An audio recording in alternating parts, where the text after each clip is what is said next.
श्रीमती सी के जानू जी और आज जिनको मिलकर एक पवित्र व्यक्ति को मिलने का एहसास होता है, ऐसे हमारे पद्मश्री एम के उज्ज्वल जी और आज इस अवसर पर अनेक संगठनों से आए हुए अनुसूचित जाति समाज के सभी पदाधिकारी भाइयों बहनों सभी को मेरा प्रणाम। आप सबको नमस्कार। ഇന്നത്തെ പട്ടികജാതി സമ്മേളനത്തില് സ്റ്റേജിൽ ഉപവിഷ്ടരായിരിക്കുന്ന ബിജെപിയുടെ സംസ്ഥാന പ്രസിഡന്റ് ശ്രീ കെ സുരേന്ദ്രൻ, കേരളത്തിന്റെ പ്രഭാരിയും തമിഴ്നാട്ടിലെ നേതാവുമായിട്ടുള്ള ശ്രീ സി പി രാധാകൃഷ്ണൻ, ബിജെപിയുടെ അഖിലേന്ത്യാ vice president Shri Abdullakutty, Shri P K Krishnadas, Shri Kummanam Rajasekharan, Shrimati C K Janu, ഇവിടെ വന്ന അവസരത്തില് ഒരു മഹാത്മാവുമായിട്ട് എനിക്ക് ഇവിടെ സന്ധിക്കുവാൻ സാധിച്ചു. പത്മശ്രീ എൻ കെ കുഞ്ഞാൻ മാഷ്, അതുപോലെ തന്നെ ഈ സമ്മേളനത്തില് പങ്കെടുക്കുന്ന വ്യത്യസ്ത സംഘടനകളിൽ നിന്നുള്ള നേതാക്കളെ, ഇവിടെ പങ്കെടുക്കുന്ന सहोदरी सहोदरन। सुरेंद्रन के सारे लोग मीडिया की तरह सेट करके बैठ जाए तो अच्छा लगेगा। मीडिया का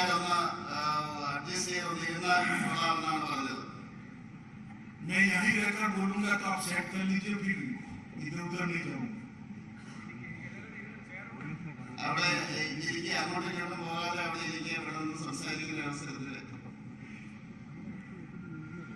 मैं आज सबसे पहले केरल के सभी निवासियों को और केरल की महान जनता को ओणम की बहुत बहुत शुभकामनाएं और बधाई देना चाहता हूं। ആദ്യമായി ഞാൻ കേരളത്തിലെ ഈ മഹത്തായിട്ടുള്ള ജനതയ്ക്ക് ഞാൻ ഓണത്തിന്റെ ആശംസകൾ നേരുന്നു.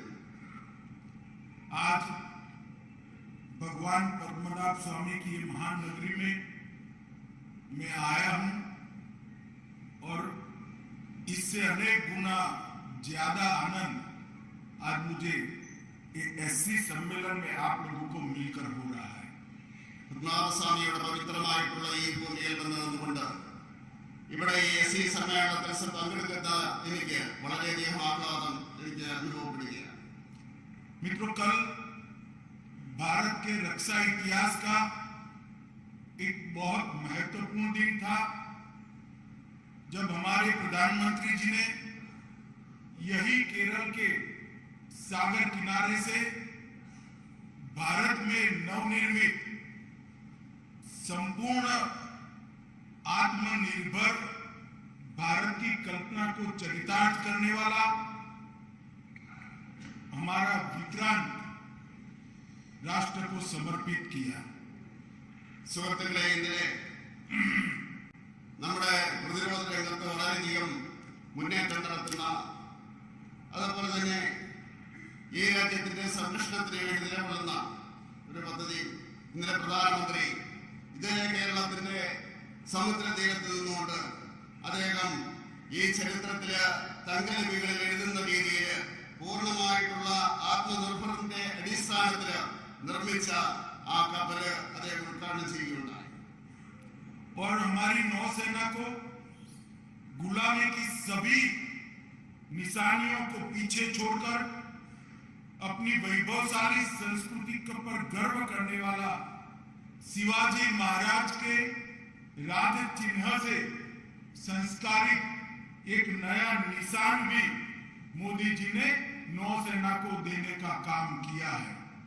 നമ്മുടെ നാവികസേനയ്ക്ക് ഇതുവരെയുള്ള അടിമത്തത്തിന്റെ ചിഹ്നം വലിച്ചെറിഞ്ഞുകൊണ്ട് ഈ രാജ്യത്തിന്റെ മഹത്തായിട്ടുള്ള ആ പാരമ്പര്യം ഉൾക്കൊള്ളുന്ന ആ ചിഹ്നം ശിവാജി മഹാരാജിന്റെ ആ ചിഹ്നം മോഡിജി രാഷ്ട്രത്തിന് വേണ്ടി സമർപ്പിക്കുകയുണ്ടായി. आज जब मैं यहाँ पर महात्मा अय्यंगार की भूमि पर आया हूं, उस वक्त केरल बीजेपी के सभी कार्यकर्ताओं को बहुत बहुत बधाई देना चाहता हूं, क्योंकि पूरे देश भर में बीजेपी के काम करने के लिए सिर्फ राष्ट्रभक्ति चाहिए, मगर केरल में काम करने के लिए राष्ट्रभक्ति और बलिदान करने की ताकत और बहादुरी तीनों चाहिए। ഇന്ന് അയ്യങ്കാളിയുടെ ഈ മഹത്തായിട്ടുള്ള ഈ ഭൂമിയിൽ വരുന്ന അവസരത്തിൽ കേരളത്തിലെ BJP പ്രവർത്തകർക്ക് ഞാൻ അഭിനന്ദനങ്ങൾ അർപ്പിക്കുകയാണ്. ഈ രാജ്യത്ത് അങ്ങോട്ടും ഇങ്ങോട്ടുമുള്ള BJP പ്രവർത്തകരെ സംബന്ധിച്ചിടത്തോളം മറ്റു പ്രദേശങ്ങളില് അവർക്ക് രാഷ്ട്രഭക്തി മതി.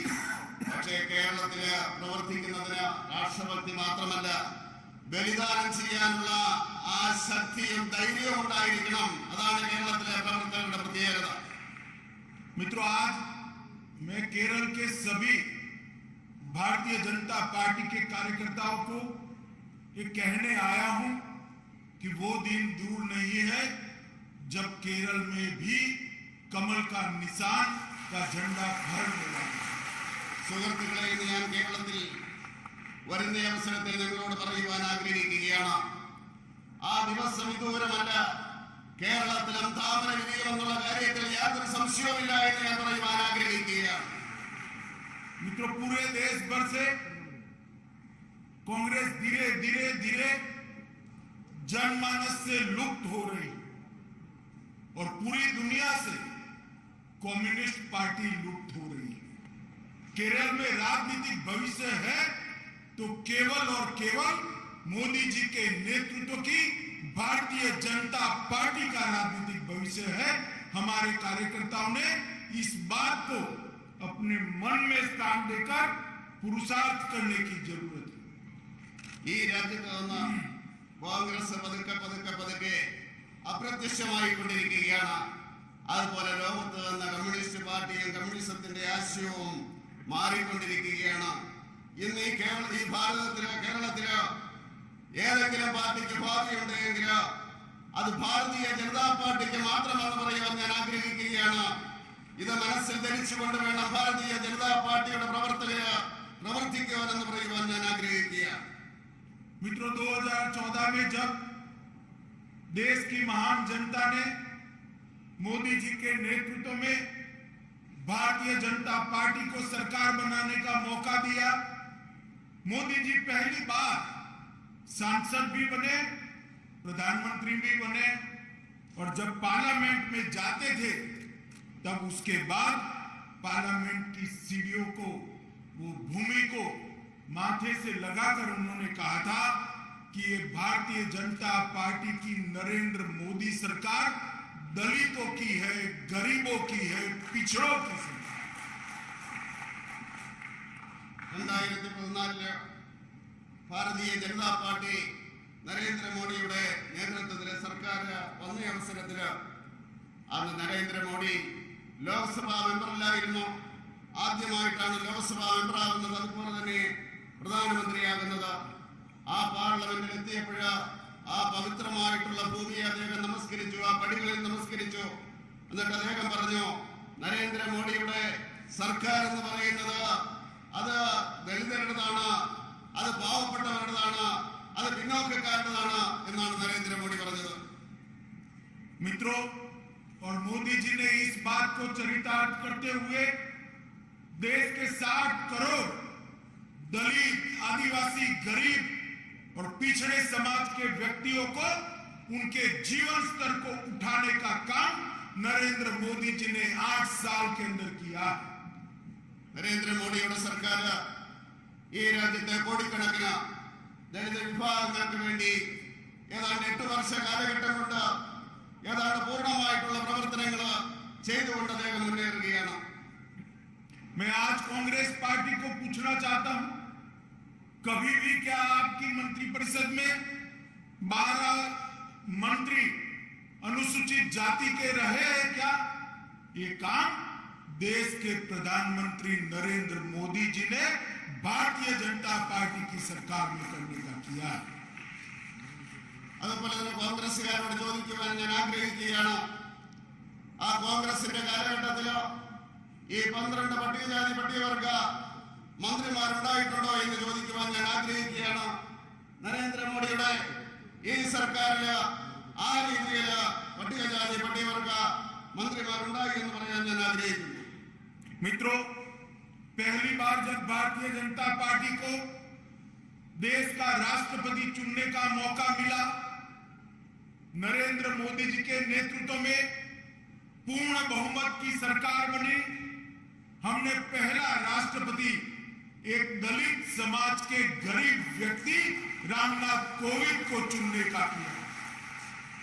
സുഹൃത്തുക്കളെ, ഭാരതീയ ജനതാ പാർട്ടിയുടെ സർക്കാർ പൂർണ്ണമായിട്ടുള്ള ആ ഭൂരിപക്ഷത്തോടുകൂടി അധികാരത്തിൽ വന്ന അവസരത്തിൽ ആദ്യമായിട്ട് രാഷ്ട്രപതിയെ തിരഞ്ഞെടുക്കുവാനുള്ള അവസരം വന്ന അവസരത്തിൽ നമ്മൾ ആദ്യം തിരഞ്ഞെടുത്തത് പട്ടികജാതിക്കാരനായിട്ടുള്ള രാംനാഥ് കോവിന്ദിനെയാണ് എന്ന് പറയുവാൻ ഞാൻ ആഗ്രഹിക്കുകയാണ്.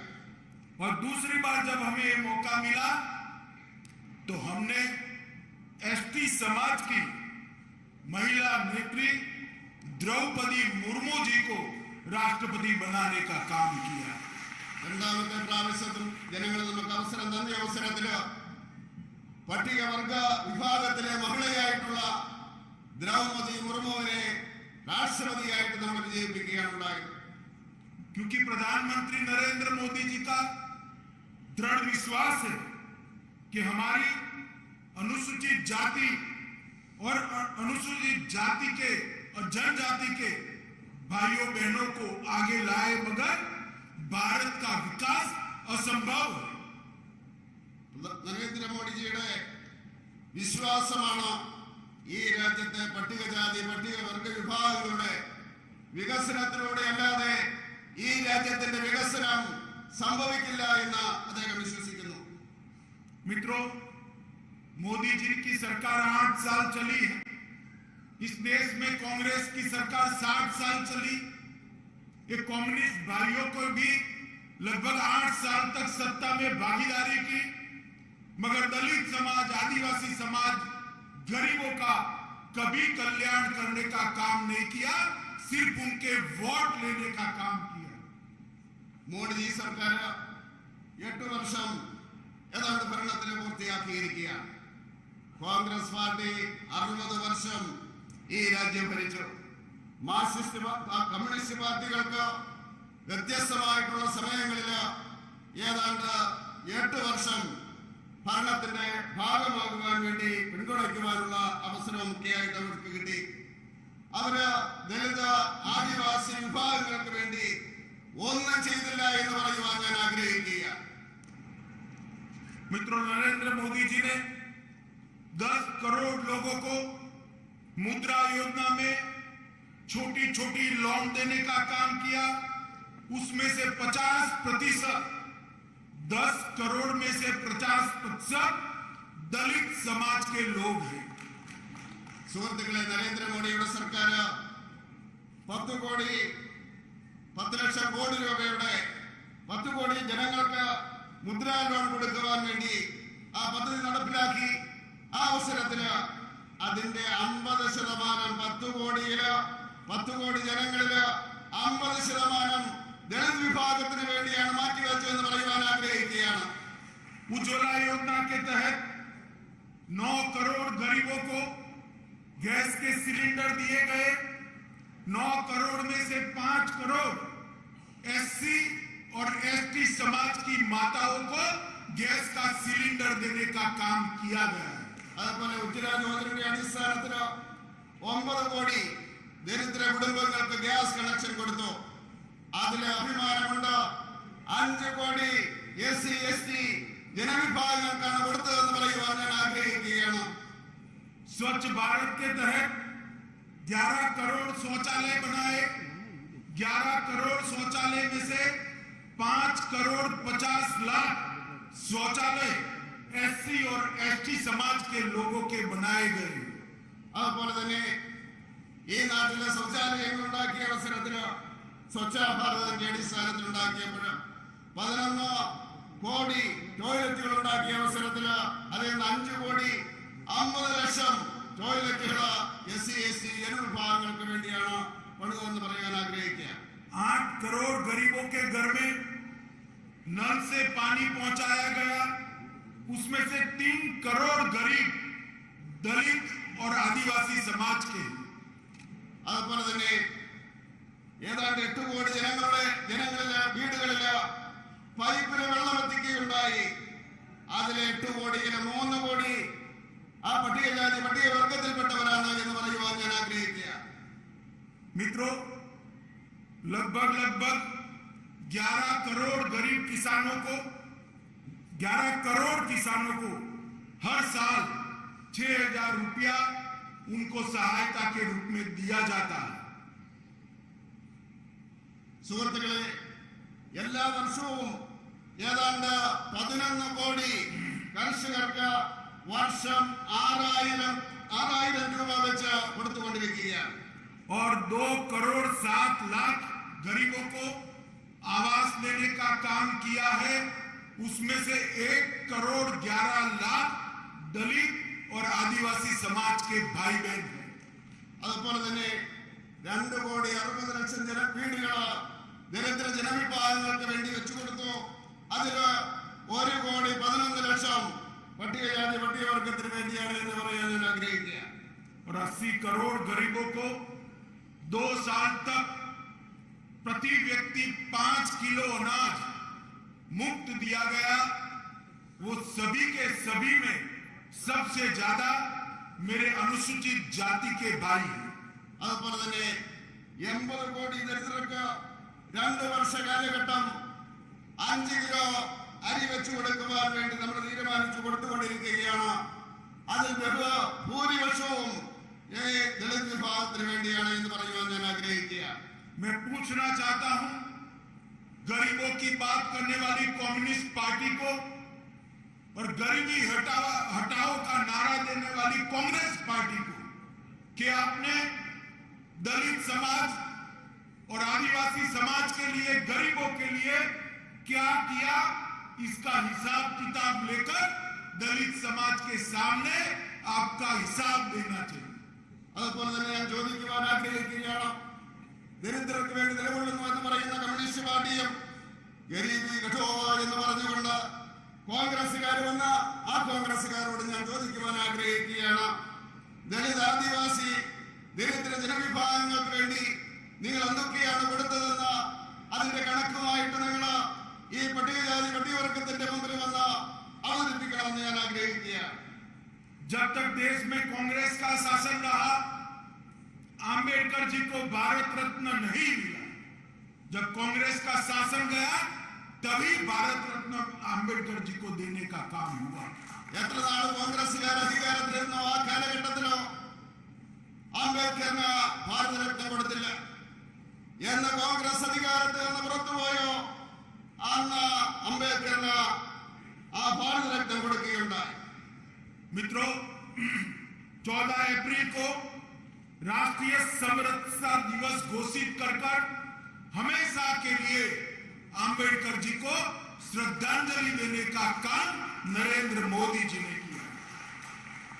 ഏപ്രിൽ മാസം 14-ാം തീയതി സമരസതാ ദിനമായിട്ട് പ്രഖ്യാപിച്ചുകൊണ്ട് എന്നേക്കുമായിട്ട് രാഷ്ട്രം അംബേദ്കർജിയെ സ്മരിക്കുന്നതിന് വേണ്ടി, ശ്രദ്ധാഞ്ജലി അർപ്പിക്കുന്നതിന് വേണ്ടി പ്രിയങ്കരനായ നരേന്ദ്രമോദി ആ ദിവസം പ്രഖ്യാപിക്കുകയുണ്ടായി.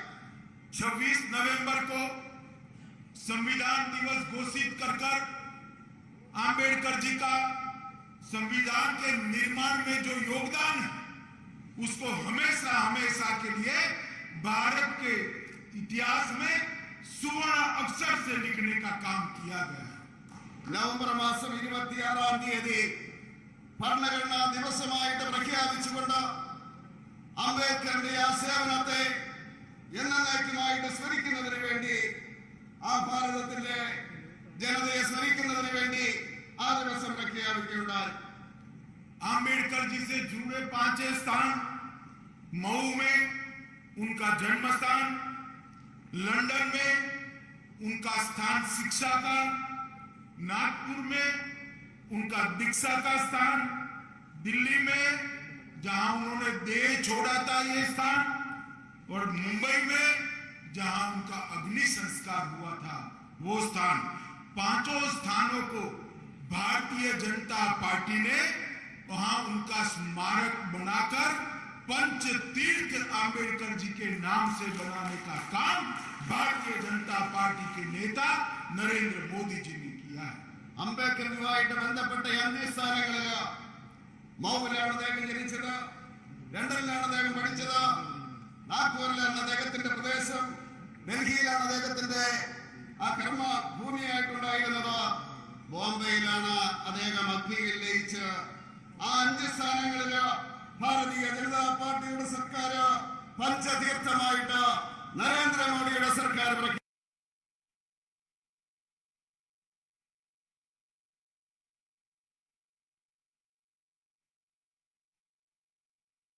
मोदी जी की सरकार ने देश को सुरक्षित करने का काम किया है। മോഡിജിയുടെ സർക്കാർ രാജ്യത്തെ സുരക്ഷിതമാക്കുന്നതിന് വേണ്ടിയുള്ള നടപടികളാണ് സ്വീകരിച്ചത്.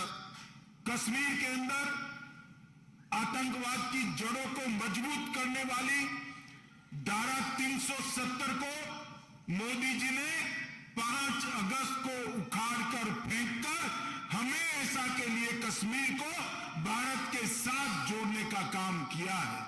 കാശ്മീരില് ഭീകരവാദത്തിന് അനുകൂലമായിരുന്ന ശക്തി നൽകിയിരുന്ന 375 വകുപ്പ് മോഡിജി ആഗസ്റ്റ് മാസം 5 തീയതി എടുത്തു കളഞ്ഞുകൊണ്ട് ഈ ഭാരതത്തിന്റെ ഭാഗമാക്കി കാശ്മീരിനെ മാറ്റുകയുണ്ടായി. मित्रों, जब पाकिस्तान ने उरी और पुलवामा में आतंकवादी भेज कर हमारे जवानों पर हमला किया, सोते हुए निर्दोष जवानों को जिंदा जला दिया. कई सरकारें कांग्रेस की आई गई, इस प्रकार के हमलों का कभी जवाब नहीं दिया जाता था. मोदी जी ने हमारी सेना पर हमले का जवाब देकर सर्जिकल स्ट्राइक और एयर स्ट्राइक कर पाकिस्तान के घर में घुसकर हमारे जवानों का बदला लेने का काम किया है. സുഹൃത്തുക്കളെ, പാകിസ്ഥാൻ ഫുൽബാമയില് നമ്മുടെ ജവാന്മാരെ അവർ ചുട്ടുകരിക്കുകയുണ്ടായി. അർദ്ധരാത്രിയില് ഉറങ്ങിക്കിടന്നിരുന്ന നിഷ്കളങ്കരായിട്ടുള്ള ആ ജവാന്മാരെ അവര് ആക്രമിച്ചു കൊല്ലുകയാണ് ഉണ്ടായത്. കോൺഗ്രസിന്റെ ഭരണകാലഘട്ടത്തില് ഒരിക്കൽ പോലും ഇങ്ങനെയുള്ള ആക്രമണങ്ങൾക്ക് അതിന്റെ അതേ രീതിയിലോ മറുപടി കൊടുത്തിരുന്നില്ല. പക്ഷേ നരേന്ദ്രമോദിയുടെ സർക്കാർ സർജിക്കൽ സ്ട്രൈക്കിലൂടെയും അതുപോലെ തന്നെ എയർ സ്ട്രൈക്കിലൂടെയും പാകിസ്ഥാന്റെ ഉള്ളിലേക്ക് കടന്നു ചെന്നിട്ട് അതേ ഭാഷയിൽ അതേ രീതിയിൽ മറുപടി കൊടുക്കുകയുണ്ടായി, തിരിച്ചടിക്കുകയുണ്ടായി. मित्रों, पूरे भारत के अर्थतंत्र को मजबूत किया, भारत को उत्पादन का केंद्र बनाया और इसके साथ साथ आत्मनिर्भर भारत का संदेश देकर भारत को दुनिया में उत्पादन का, मैन्युफैक्चरिंग का हब बनाने का काम नरेंद्र मोदी जी ने किया है. സുഹൃത്തുക്കളെ, ഈ സാമ്പത്തിക രംഗത്ത് ഭാരതത്തെ പടിപടിയായിട്ട് ഉയർത്തുകയാണ് നരേന്ദ്രമോദിയുടെ സർക്കാർ. ഉൽപാദന രംഗത്ത് വളരെയധികം മുന്നോട്ട് പോയിക്കൊണ്ടിരിക്കുന്നു. ആത്മനിർഭർ ഭാരതം എന്ന മുദ്രാവാക്യം ഉയർത്തിക്കൊണ്ട് ഉൽപാദന രംഗത്ത് ലോകത്തിലെ 1ാം ശക്തിയായിട്ട് ഭാരതത്തെ മാറ്റിക്കൊണ്ടിരിക്കുകയാണ് നരേന്ദ്രമോദിയുടെ സർക്കാർ. मित्रों, अंत में मैं इतना ही कहना चाहता हूं, मोदी जी के शासन में भारत दुनिया में एक महासत्ता बनने जा रहा है. उस वक्त हम सब भारतीय जनता पार्टी के कार्यकर्ता चाहते हैं कि केरल भी मोदी जी की इस यात्रा में जुड़ जाए. अंत में मैं केरल की जनता और केरल के अनुसूचित समाज के सभी भाइयों बहनों को विनम्र अपील करने आया हूं, आइए महान भारत बनाने की मोदी जी की यात्रा में हम सभी लोग जुड़े, हाथ से हाथ मिलाए और भारत को गौरवशाली देश बनाने के लिए प्रयास करें. സുഹൃത്തുക്കളെ, അവസാനമായിട്ട് ഞാൻ പറയുവാൻ ആഗ്രഹിക്കുന്നത്, നരേന്ദ്രമോദിയുടെ സർക്കാർ ഭാരതത്തെ ഒരു മഹത്തായിട്ടുള്ള സാമ്പത്തിക ശക്തിയായിട്ട് വളർത്തുവാൻ വേണ്ടി ശ്രമിച്ചുകൊണ്ടിരിക്കുകയാണ്.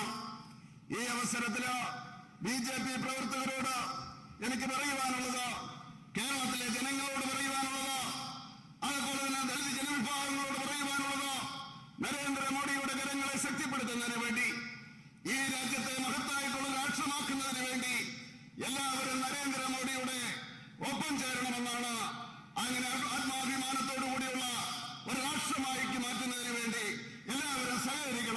അഭ്യർത്ഥിക്കുന്നു. मेरे साथ जोर से दोनों हाथ उठाइए जरा.